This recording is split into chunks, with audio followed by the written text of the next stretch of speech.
योग वह प्रकाश है जो जला दिया जाए तो कभी कम नहीं होता।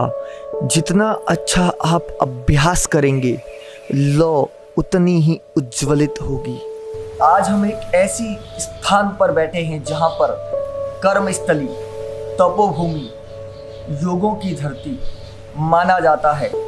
महंत श्री रामद्वारा सूरसागर जोधपुर की इस पावन धरा से आज हमारे साथ यहाँ के परमहंस श्री 108 श्री राम प्रसाद जी महाराज जो हमें उद्बोधित करेंगे योग के बारे में कि योग क्या है। ये योग का जो प्रचलन है जो ऋषि मुनियों से चला आ रहा है भारत में, भारत की वेदों और सभ्यता एवं संस्कृति में जो योग का ज्ञान दिया गया है, वह योग का ज्ञान हमारे लिए किस प्रकार लाभदायक होता है, इसी से हमें अपने शब्दों से लाभान्वित करने वाले हैं। तो मैं ये पहला प्रश्न पूछना चाहूँगा कि जो योग होता है वह योग क्या होता है और योग का हमारे जीवन में क्या महत्व है, क्या इम्पोर्टेंस देता है योग, जिसको आजकल योगा के नाम से जाना जाता है। शास्त्रों में योग एक पद्धति है, योग नाम है जुड़ने का, और गीता का योग है समत्वम योग उच्यते। और वर्तमान में ये पतंजलि योग सूत्र के 8 अंग हैं, उसमें से एक अंग जो अभी हम लोग योगा के नाम से करते हैं, जिसमें प्राणायाम है, व्यायाम है, आसन, जिसके माध्यम से हम अपने शरीर को स्वस्थ रखते हैं। पहला सूत्र है निरोगी काया। जब शरीर स्वस्थ है तो हम कुछ आगे बढ़ सकते हैं। तो अपने शरीर को स्वस्थ रखने के लिए पतंजलि योग दर्शन के अनुसार जो ये योग पद्धति है, इसमें आसन, प्राणायाम, यम नियम की पालना, इन सब का हमें जीवन में एक अंग के रूप में स्वीकार करना चाहिए।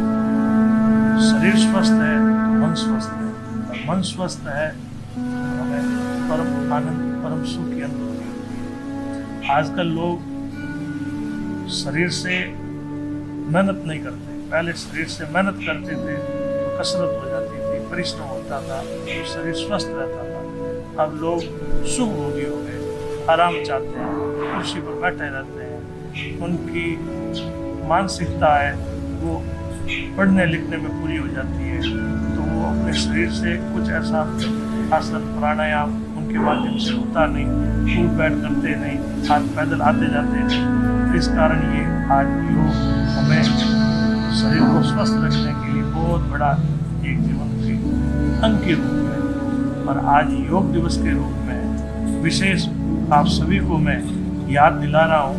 ये अपनी शास्त्रीय पद्धति है, ये कोई नया नहीं है। वर्तमान समय में हमारे कुछ संतों ने, कुछ महानुभावों ने इसके लिए परिश्रम किया, लोगों के सामने इसको नए रूप में प्रकट किया, लेकिन ये हमारी प्राचीन पद्धति है। ऋषि मुनि लोग इसी पद्धति से साधना करते थे, अष्टांग योग की विधि से भजन करते थे। तो आज योग की हमारे जीवन में विशेष आवश्यकता है, और योग यानी जुड़ना, अपने शरीर को स्वस्थ रखकर हम परमात्मा से कैसे जुड़े, अपने मन को, अपने चित्त को कैसे हम स्वस्थ रखें। आज जब चित्त स्वस्थ नहीं है तो बताओ दूसरी बातें चित्त में इधर उधर की आती है, जिससे व्यक्ति भटक जाता है। इसलिए अपने चित्त को एकाग्र करने के लिए योग एक बहुत बड़ा साधन है।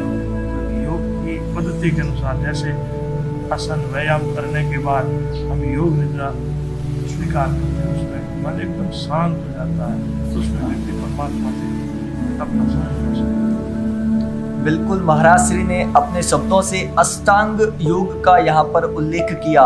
वो अष्टांग योग यहाँ पर यम, नियम, आसन, प्राणायाम, प्रत्याहार, धारणा, ध्यान और समाधि, ये वो 8 जो हमें करने से हमारा जीवन जो है वो लाभकारी बन जाता है। यहाँ पर कहना चाह रहे हैं कि आलसी लोगों को अपने त्याग को, आलस्यपन को त्याग कर योग की ओर बढ़ना चाहिए, जिससे आत्मा का परमात्मा तक जुड़ाव उनका हो सके। तो आज के समय में विद्यार्थी जो होते हैं वो बहुत ज़्यादा तनाव में रहते हैं, अपनी एकाग्रता, कंसंट्रेशन जो है वो पढ़ने में नहीं लगा पाते। कहीं ना कहीं मोबाइल का एक चलन जो है वो उनको बार बार पढ़ाई से भटकने देता है, वो पढ़ नहीं पाते। तो योग उनकी इस पढ़ाई में किस प्रकार मदद कर सकता है, सहायता कर सकता है? सबसे पहली बात है चिंतन। जैसा चिंतन होता है वैसा चित्त पर प्रभाव पड़ता है। तो चिंतन अच्छा करने के लिए सर्वप्रथम सात्विकता की तरफ ध्यान देना चाहिए। सत्शास्त्रों का चिंतन मनन करें, सत्शास्त्रों का पठन पाठन करें, और विशेष रूप से योग में कुछ ऐसी विधियाँ हैं उनको हम जीवन में स्वीकार करें तो उससे एकदम मन शांत हो जाता है, चित्त की चंचलता मिल जाती है। और जब चित्त की चंचलता मिल जाती है तो उसका कोई भी कार्य करेंगे तो उसमें जैसे विद्यार्थी पढ़े तो उनका पढ़ाई में चित्त लगेगा, ऐसे काम धंधा करने वाले हैं तो काम धंधा में उनका चित्त लगेगा।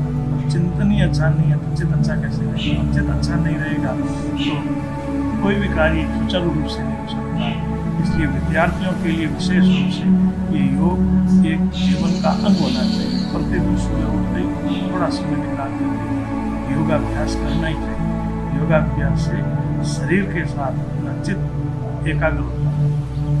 बिल्कुल, योग के माध्यम से इन्होंने बताया विद्यार्थी जो है वो किस प्रकार अपनी पढ़ाई सुचारू रूप से कर सकते हैं, अपनी एकाग्रता कैसे बढ़ा सकते हैं। और महाराज से मैं आपसे पूछना चाहूँगा कि योग से बड़ी समस्या का समाधान हो जाता है, पर वर्तमान परिदृश्य में लोगों के जीवन में अगर बात करें तो बहुत प्रकार की अनेक समस्याएं आती हैं। वो अपने जीवन में बहुत सारी परेशानियों से जूझ रहे हैं। हो सकता है वो परेशानियां पारिवारिक हो सकता है आसपास मोहल्ले से हो, कोई बीमारियों से खुद को तनावग्रस्त या चिंताग्रस्त महसूस कर रहे हैं। तो योग के माध्यम से क्या इनकी चिंता का निवारण किया जा सकता है? हाँ, बिल्कुल किया जा सकता है। योग एकाग्र होने के लिए ही एक साधन है, और जब तक एकाग्रता नहीं आती है तब तक ये चित्त भटकता है, वृत्तियाँ इधर उधर भटकती है। इसीलिए योग एक साधन है। व्यक्ति चित्त जब इधर उधर भटकता है तो उसको ठिकाने लाने के लिए योग एक उपाय है, एक योग साधन है। और विशेष रूप से जैसे व्यक्ति पारिवारिक या सांसारिक इधर उधर की परिस्थितियों को देख करके विचलित हो जाता है, उसी समय ये योग काम में आता है। गीता में लिखा है सुख दुखे समय कृत्वा लाभालाभो जयादेव सुख दुख हानि लाभ जय पराजय।